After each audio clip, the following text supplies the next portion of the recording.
ఏంటి ప్రత్యూష గారు ఈ రోజు బాధితులను స్వయంగా తీసుకొచ్చి ప్రెస్ క్లబ్ లో ప్రెస్ మీట్ పెట్టారు. దీని ద్వారా ఏం చెప్పదలుచుకున్నారు? Yeah, thank you media.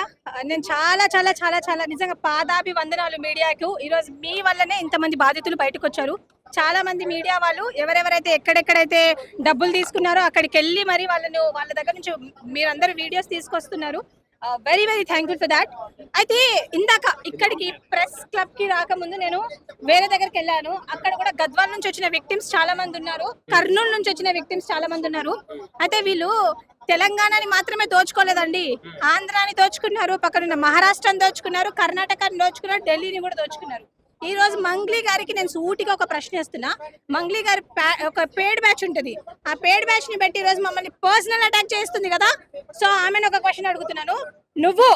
నేను ఒక చిన్న స్థాయి నుంచి ఇంత పెద్ద స్థాయికి ఎదిగినానన్నావు కదా, నువ్వు ఇంత చిన్న స్థాయి ఒక ఆర్కెస్ట్రా ఒక చిన్న స్థాయి నుంచి కోట్ల రూపాయలు కార్లో తిరిగేంత స్థాయికి ఎలా వచ్చావు? ఈ రోజు నువ్వు నీ ఐటీ రిటర్న్స్ బయట పెడతావా? ఇది నా క్వశ్చన్. ఇన్ని రోజులు బాధితులు లేరు అని అన్నారు కదా, బాధితులను భయపెట్టేదే వీళ్ళండి. నిన్న నాకు కూడా ఫోన్స్ వచ్చాయి, ఉస్మానియా యూనివర్సిటీ నుంచి నాకు కూడా ఫోన్స్ వస్తాయి. వాళ్ళు ఏమంటారు, చిల్లర మాటలు మాట్లాడుతున్నారండి. ఫోన్ చేసి నోరుంది కదా అని ఏది పడితే అది మాట్లాడుతున్నావు అంటున్నారు. నోరుంది కదా అని చెప్పేసి ఏది పడితే అది మాట్లాడుతున్నాను అంటున్నారు. నేను మాట్లాడితే నిజం, నేను నిజాయితీగా మాట్లాడుతున్నా. మీలాగా డబ్బులు తీసుకొని మాట్లాడతలేను. నేను మీలాగా డబ్బులు తీసుకొని మాట్లాడిన రోజు ఆ మాటలండి. అండ్ ఇంకొకటి, ఇందాక మీరు ఏం అడిగారంటే బాధితుల గురించి అడిగారు కదా. ఎవరైతే బాధితులు, ఎగ్జాంపుల్ అన్న కూడా బాధితుడే. ఇన్ని రోజులు బయటికి ఎందుకు రాలే అంటున్నారు కదా. అన్న బయటికి ఎందుకు రాలే చెప్తా నేను. అన్న కూడా బాధితుడు. అన్న మీ పేరన్నా? అన్న పేరు శ్రీనివాస్. అన్న మీది ఏంది ఇనిషియల్?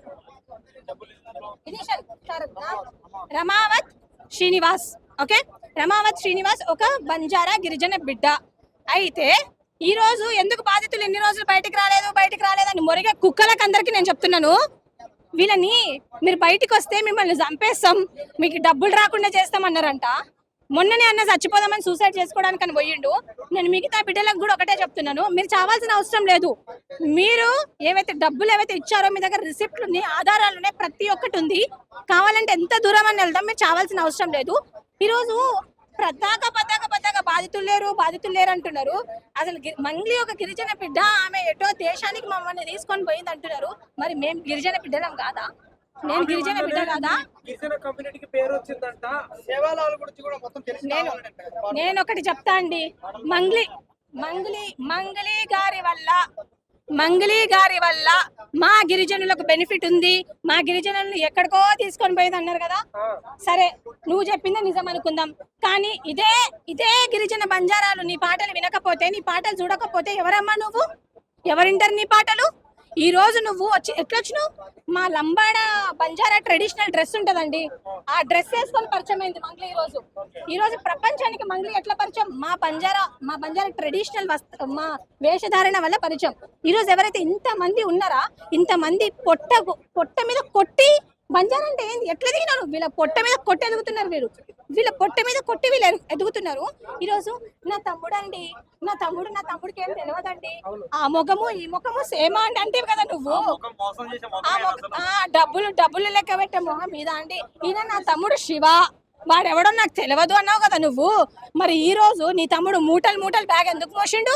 మూటలు డబ్బులు ఎందుకు మోసిండు? నీ తమ్ముడే కదా శివ అనేటోడు, నీ శివ చౌహాన్ నీ తమ్ముడే కదా. ఇంతమంది ఆరోపణలు చేస్తున్నారు, ఎక్కడ దాచుకుంటావు దాచుకో. నీ తమ్ముడిని పోలీస్ వాళ్ళతోటి లాక్కొని వచ్చి వీళ్ళకి పక్కా న్యాయం జరిగేలా మేము చేస్తాం. చెయ్యకపోతే మేము ఈ గిరిజన బంజారా బిడ్డలమే కాదు, ఎక్కడ ఎందాకనే వెళ్తామన్నా. ఇప్పుడు ఒక అమ్మాయి ఇందాక మాట్లాడింది, నా పైసలు నాకు ఈరా బాబు అని కాళ్ళు మొక్కిందంట. ఈ రోజు నా గిరిజన నాయకులను అడుగుతున్నా నేను, సోకాల్డ్ ఎవరైతే బయటకు వచ్చి మంగ్లీ గారికి సపోర్ట్ చేస్తున్న వాళ్ళని అడుగుతున్నా, మేము బిడ్డలం కాదా? మా గురించి వ్యక్తిగతంగా మా గురించి పర్సనల్ అటాక్ చేసినప్పుడు మీరు ఎక్కడ పోయారు? మేము బిడ్డలం కాదా? మా తండ్రులను అంటారు, మా ఫ్యామిలీని అంటారు. అరే అనే ప్రతి ఒక్కరు గుర్తుపెట్టుకోండి, చిల్లర మాటలు మాట్లాడే ప్రతి ఒక్కరికి లీగల్ నోటీస్ పోతుంది. మీరు మాట్లాడే ముందు నోరు అదుపులో పెట్టుకోకపోతే, ఒళ్ళ అదుపులో పెట్టుకోకపోతే డెఫినెట్ గా ప్రతి ఒక్కరు ఇస్తామండి లీగల్ నోటీసెస్. ఏమనుకుంటున్నారు మీరు? ఏ జాతి పరువు తీస్తున్నారు మీరు? అసలు బంజారా అంటే మీకేమో తెలుసా? ఒకడంటే నేను 10% రిజర్వేషన్ కోసం బాగా కొట్లాడినా, నువ్వేం చేసినావని నన్ను అంటున్నాడు. అరే 10% రిజర్వేషన్ కోసం నువ్వు కొట్లాడినావు, నేను కొట్లాడలే అంటలేను. ఇదే 10% రిజర్వేషన్ ఎక్కడ లాగు అవుతుంది నువ్వు చెప్పు. ఎవడి 10% రిజర్వేషన్ మనకి ఇస్తున్నాడు? ఈ రోజు గవర్నమెంట్ జాబ్లలో 10% రిజర్వేషన్ ఎక్కడ లాగు అయిందండి? గ్రూప్ 1 ఇంతమంది బాధితులు చచ్చిరండి, ఇంతమంది బాధితులు చాలా మంది ఇబ్బంది పడి ఇంకా ఏం చేయాలో అర్థం కాక కూర్చున్నారు. జీవో 46 బాధితులు ఉన్నారు. ఇదే సింగరేణి కాలనీ పక్కనే దిల్సుఖ్ నగర్ అండి. ఒక్కరోజు సేవలాల్ జయంతి చేసి వాళ్ళకి తిండి పెట్టలేదండి వీళ్ళు. ఒక్కరోజు ఒక రూపాయి ఇవ్వలేదు వాళ్ళు. ఇట్లాంటి చిల్లర గాళ్ళు కూడా నా బిడ్డల గురించి మాట్లాడితే ఎట్లుంటది? మా గిరిజన బిడ్డ వీళ్ళందరూ పేడ్ బ్యాచ్ అంటానా అన్నా? మీరంతా పేడ్ బ్యాచ్ అని అంటున్నారు. నువ్వేం చెప్తావు? నువ్వు పేడ్ బ్యాచా? పేడ్ బ్యాచ్ అవసరానికి మాకేం అవసరమా? ఇక్కడ దాకా రావడానికి మాకేం అవసరం? మేము డబ్బులు ఇచ్చి మోసపోయినాం. దందా అని చెప్పి మాకు ఇది చెప్పి ఎక్స్పోర్టింగ్ ఇంపోర్టింగ్ అని చెప్పి మంగళదారితో బిజినెస్ ఉందని చెప్పి మా ఊరికి తీసుకురావడం, అక్కడ ఆఫీస్ ఓపెన్ చేయడం అని ఏదో ఒకటి చెప్పి మమ్మల్ని నమ్మబలికిండు. మంగ్లీ మా ఊరికి వచ్చిందనా? మంగ్లీ గారు ఆఫీస్ కి వచ్చేవాళ్ళు ఇప్పటికి 2-3 సార్లు వచ్చారని ఎవరైతే మధు ఉన్నారో, మధు గారు డ్రైవర్, మధు గారు నమ్మకస్తులే చెప్తున్నారు. రిసిప్ట్లు కూడా బయట పెడుతున్నారు. ఎందుకు మంగ్లీ గారు? Hello media, please focus this. Mangli గారు ఫస్ట్ ప్రెస్ మీట్ లో ఏమన్నారు? నాకు రమావతి మధుకు సంబంధం లేదు అన్నారు. మరి మంగ్లీ గారు సంబంధం లేనప్పుడు 3-4 సార్లు వాళ్ళ ఇంటికి వెళ్లాల్సిన అవసరం ఏముంది? ఏం సంబంధం ఉంది? ఈ రోజు మంగ్లీ గారు కోసమని చొక్కాలు ఇప్పుకొని అమ్మో మంగ్లీ మంగ్లీ మంగ్లీ అని కొట్టుకుంటారు కదా. మంగ్లీ మా గిరిజన బిడ్డ అని కొట్టుకుంటారు కదా. వాళ్ళని అడుగుతున్నా, మీకు మంగ్లీ గారికి ఏం సంబంధం ఉంది? అరే ఒకడు ఉంటాడు ఊకే ప్రెస్ మీట్ పెట్టారు వస్తుంటాడు అనమాట. వాడిని అడుగుతున్నా, నేను ఆ పేడ్ బ్యాచ్ ని అడుగుతున్నా. నేను మంగ్లీని క్వశ్చన్ చేస్తున్నా, నీకు సంబంధం ఉందా లేదా? నీకు సంబంధం లేదంటున్నావు, లేకపోతే బాధితుల దగ్గరకు వచ్చి నువ్వు అడగడానికి మాట్లాడడానికి నీకు ఏం నొప్పి అని అడుగుతున్నా. వీళ్ళు లేకపోతే నువ్వు ఎక్కడి నుంచి వచ్చినావు?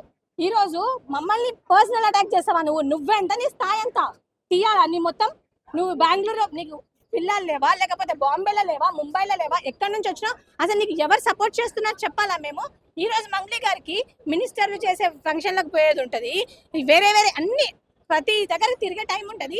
అదే మా గిరిజన బిడ్డలు ఆమెని అక్క ఒక చిన్న మీటింగ్ వచ్చి పో అక్క అంటే, నేను గల్లీ చేసే దాంట్లో నేను రాను, నేను పెద్ద సెలబ్రిటీ అంటే కదా నువ్వు. మరి సెలబ్రిటీ ఏం? నీ సెలబ్రిటీ స్టేటస్ దేనికమ్మా? ఇట్లా జనాలని యాగం చేయడానికి నీ సెలబ్రిటీ స్టేటసా? నేను the police department, investigation department కూడా ఒకటే కోరుకుంటున్నా. ఇంకో విషయం అండి మర్చిపోయినా, మా మంగ్లీ గారు అంటారు నేను బాధితుల తరపున ఉన్నా, నేను బాధితులకు హెల్ప్ చేస్తున్నా అన్నావు కదా. మరి బాధితులు ఇంతమంది ఉన్నారు, ఇంతమంది తరపున నువ్వు ఏమైనా అడ్వకేట్ ని పెట్టినావా? ఇప్పటి వరకు మీడియా అడుగుతున్నా, నేను పెట్టిందా? మంగ్లీ గారు అడ్వకేట్ ని బాధితుల తరపున పెట్టిందా? అన్నా నీ తరపున ఏమైనా అడ్వకేట్ ని పెట్టిందా మంగ్లీ? మాట్లాడుతా మరి మాట కూడా ఎందుకు అనాలి? ఎవరన్నా అడిగిన మాట ఎందుకు డైవర్ట్ చేస్తుందండి? నేను అదే చెప్తున్నా కదా. వీళ్ళ కడుపు మీద కొట్టి ఈ రోజు మంగ్లీ గారు ఆ స్థాయికి వచ్చారు. ఆల్రెడీ చాలా మంది చనిపోయారు. ఈ శివ చౌహాన్ అనే దరిద్రుడి వల్లనే వీళ్ళందరికీ ఈ పరిస్థితి పట్టింది. రేపటి రోజు ఏవైతే డబ్బులు తీసుకున్నారో, ఎక్కడ పెట్టారో చెప్పకుండా వీళ్ళకి ఇవ్వకపోతే మాత్రం పరిణామాలు చాలా ఘోరంగా ఉంటాయి. ఎవరైతే పేడ్ బ్యాచ్ అంటున్నారో వాళ్ళే మీరు ఫేమ్ కోసం మంగ్లీ పదే అంటారు తప్ప మంగ్లీ ఎక్కడ దాటికి ఇన్వాల్వ్మెంట్ లేదు. సేమ్ మళ్ళీ గిరిజన సంఘాల పేరు చెప్పి మీరు అదే చెప్తున్నారు, డివైడ్ చేసుకుంటూ మీరు ఫేమ్ కోసం ట్రై చేస్తున్నారు. నేను ఈ చిల్లర్ వాళ్ళు మాట్లాడే మాటలు నేను పట్టించుకోను. ఎందుకంటే ఈ రోజు గవర్నమెంట్ ఎంప్లాయీస్ ఉంటారు. గవర్నమెంట్ జాబ్ చేసేటోళ్ళకి ఇన్నోవా ఫార్చునర్ కార్లు లేవు, వీళ్ళకి ఇన్నోవా ఫార్చునర్ కార్లు ఎట్లా వచ్చినాయి? నేను ఒకటే రిక్వెస్ట్ చేస్తున్నాండి, ప్రభుత్వాన్ని కానీ ఎవరినైనా కూడా వీళ్ళకు న్యాయం చేయండి. That's it. థ్యాంక్స్ అండి, థ్యాంక్ యూ సో మచ్.